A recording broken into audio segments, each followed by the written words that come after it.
Assalamualaikum warahmatullahi wabarakatuh. Anak-anak kelas 5 yang cerdas ceria, yang soleh-solehah. Iya. Kembali kita belajar tematik ya. Hari ini kita mulai belajar untuk tema 7, pembelajaran 1 ya. Tema 7 adalah temanya peristiwa dalam kehidupan, subtema 1 peristiwa kebangsaan masa penjajahan.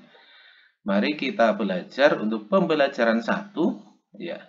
Pembelajaran 1 muatan pelajarannya adalah IPS dan IPA.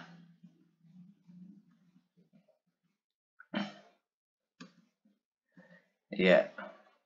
Rempah-rempah begitu melimpah di bumi Indonesia. Melimpahnya rempah-rempah dapat meningkatkan kesejahteraan masyarakat Indonesia. Namun, rempah-rempah yang begitu melimpah juga membuat bangsa-bangsa di Eropa berusaha untuk menguasai perdagangannya. Rempah-rempah itu apa ya anak-anak? Rempah-rempah kalau lihat di gambar ini salah satunya adalah cengkeh. Ini di belah kiri cengkeh masih di pohon, masih di pohon ya, masih basah, masih. Nah, ini yang belakangan sudah kering ya. Ini salah satu rempah-rempah. Ya, rempah-rempah memiliki banyak manfaat bagi bangsa barat. Bangsa barat itu maksudnya bangsa benua Eropa ya. Rempah-rempah digunakan sebagai penyedap masakan, pengawet makanan, obat-obatan, dan penghangat tubuh. Akan tetapi, rempah-rempah tidak dapat tumbuh di Eropa karena perbedaan kondisi alam. Hal itulah yang menjadi salah satu alasan bangsa Barat untuk menjelajahi samudra, yaitu untuk menemukan daerah penghasil rempah-rempah. Salah satu peristiwa yang tidak menyenangkan yang dialami oleh bangsa Indonesia adalah penjajahan yang berlangsung cukup lama ya. Tadi di depan diceritakan bahwa bangsa Eropa, bangsa Barat menjajah samudera untuk mencari rempah-rempah. Nah, di Indonesia adalah salah satu negara yang rempah-rempahnya sangat banyak. Maka bangsa Eropa pun datang ke Indonesia. Peristiwa kedatangan bangsa Barat atau bangsa Eropa yaitu mulai akhir abad keberapa ini anak? Angka silang dan seperti huruf V. Ya, silang itu angka Romawi arti 10, V itu 5 ya. Sekitar akhir abad 15, bangsa Eropa berusaha melakukan penjajahan samudera. Bangsa Eropa yang pernah melakukan penjelajahan dan penjajahan di Indonesia mulai Portugis. Kapal mereka pertama kali mendarat di Malaka tahun 1511. Berikutnya adalah bangsa Spanyol yang mendarat di Tidore, di Malaka ya. Iya, bangsa Spanyol mendarat di Tidore, Maluku pada tahun 1521. Kemudian disusul oleh bangsa Inggris dan Belanda. Kapal-kapal Belanda pertama kali mendarat di pelabuhan Banten yaitu tahun 1596. Ya, bangsa Eropa ada Portugis, ada Spanyol, ada Belanda ya, datang ke Indonesia. Kira-kira faktor pendorong penjelajahan samudra bangsa-bangsa Eropa itu apa saja ya? Mari kita pelajari satu persatu. Yang pertama adanya keinginan mencari kekayaan atau gold. Gold ini dalam bahasa Inggris artinya emas. Kekayaan kok emas ya? Baik, coba kita perhatikan gambar berikut ini. Ya, ini gambar sistem tanam paksa kalau zaman Belanda. Kerjanya kerja rodi, kerja tanpa diupah ya. Kekayaan yang mereka cari terutama adalah rempah-rempah. Sekitar abad ke-15 sekitar abad 15 di Eropa harga rempah-rempah sangat mahal. Harga rempah-rempah mahal ya, semahal emas ya. Maka mereka menyebutkan gold ya. Mereka sangat membutuhkan rempah-rempah untuk industri obat-obatan dan bumbu masak. Ya, rempah-rempah di sana sangat mahal ya. Mereka maka mencari ke daerah lain yang masih banyak rempah-rempah. Coba alasan kedua apa ya? adanya keinginan menyebarkan agama, ya. Mereka sudah punya agama dan ingin menyebarkan agamanya ke seluruh dunia. Selanjutnya, yang ketiga, adanya keinginan mencari kejayaan, ya, atau glory, ya. Di Eropa, ada suatu anggapan bahwa apabila suatu negara mempunyai banyak jajahan, negara tersebut termasuk negara yang jaya, yang glory. Dengan adanya anggapan ini, negara-negara Eropa berlomba-lomba untuk mencari tanah jajahan sebanyak-banyaknya. Nih, di antara bangsa-bangsa di Eropa khususnya atau di dunia, itu ada anggapan bahwa mereka yang menjajah negara banyak itu dianggap negara yang jaya, ya. Alasan keempat adalah perkembangan ilmu pengetahuan dan teknologi, ya. Mereka menemukan ilmu pengetahuan dan teknologi seperti ini. Satu, dikembangkannya teknik pembuatan kapal.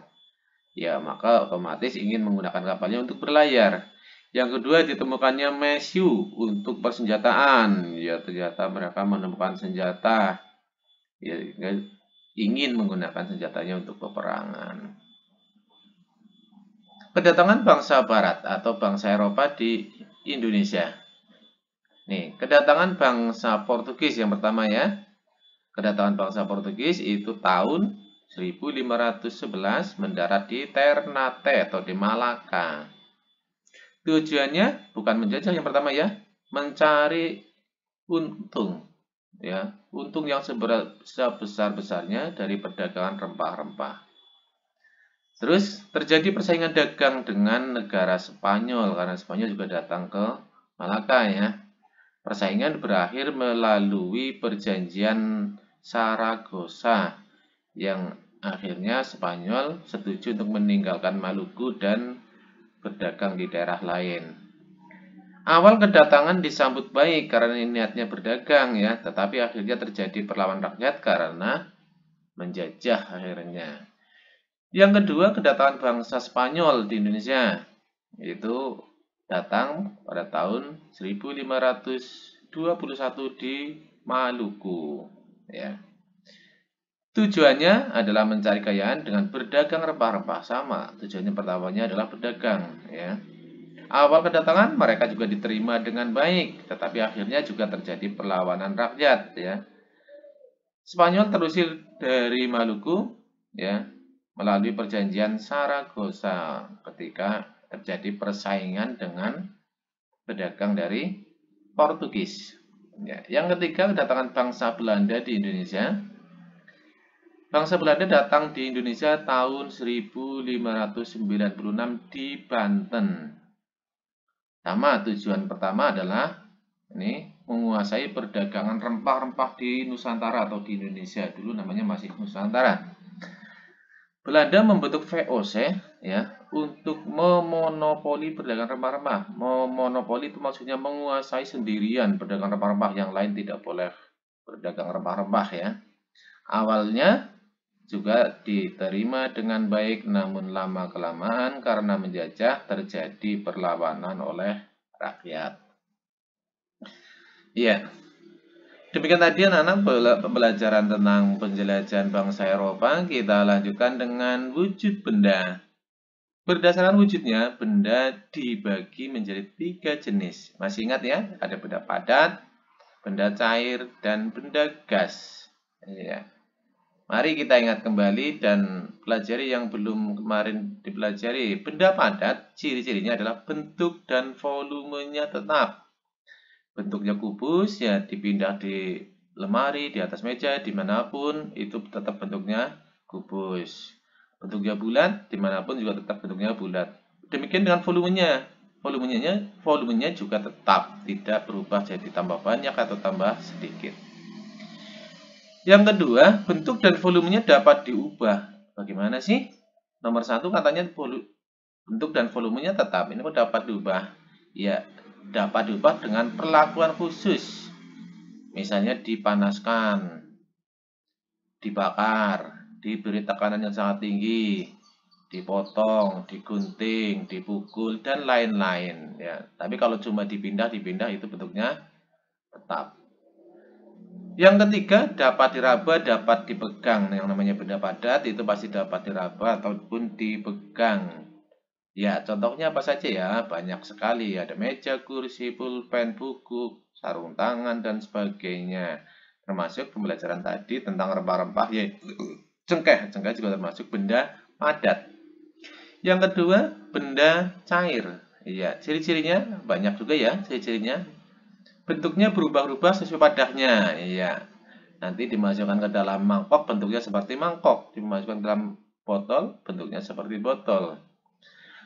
Yang nomor satu bentuknya berubah, tapi untuk yang nomor dua ciri-cirinya adalah volumenya tetap, walaupun berubah bentuk, tapi banyaknya tetap. Yang ketiga, permukaan air yang tenang itu datar. Ya. Yang keempat, mengalir dari tempat tinggi ke tempat yang rendah. 5. Meresap melalui celah-celah kecil ya. Benda cair itu dapat meresap melalui celah-celah kecil ya. 6. Menekan ke segala arah. Contoh benda cair yang mudah sekali, ada minyak goreng, ada air, ada oli ya. Selanjutnya benda gas. Ya. Benda gas sifatnya bentuk dan volumenya berubah sesuai dengan ruang atau wadahnya. Iya. Tidak hanya bentuknya ya, volumenya pun berubah. Volumenya bisa tambah banyak, bisa tambah sedikit. Yang kedua, mengisi seluruh ruangan atau wadahnya. Jika dimasukkan dalam botol, akan memenuhi botol. Dimasukkan ke dalam balon, akan memenuhi balon.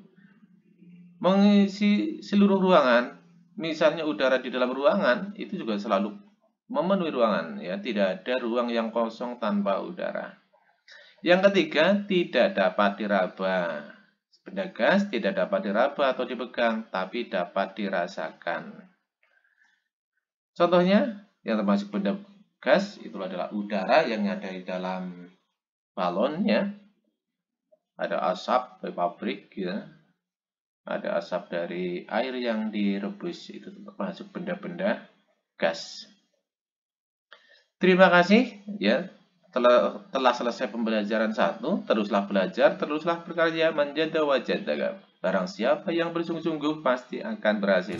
Aku mendoakan semoga kalian telah menjadi anak-anak yang soleh-solehah dan orang-orang yang sukses. Amin. Amin ya rabbal alamin. Wassalamualaikum warahmatullahi wabarakatuh.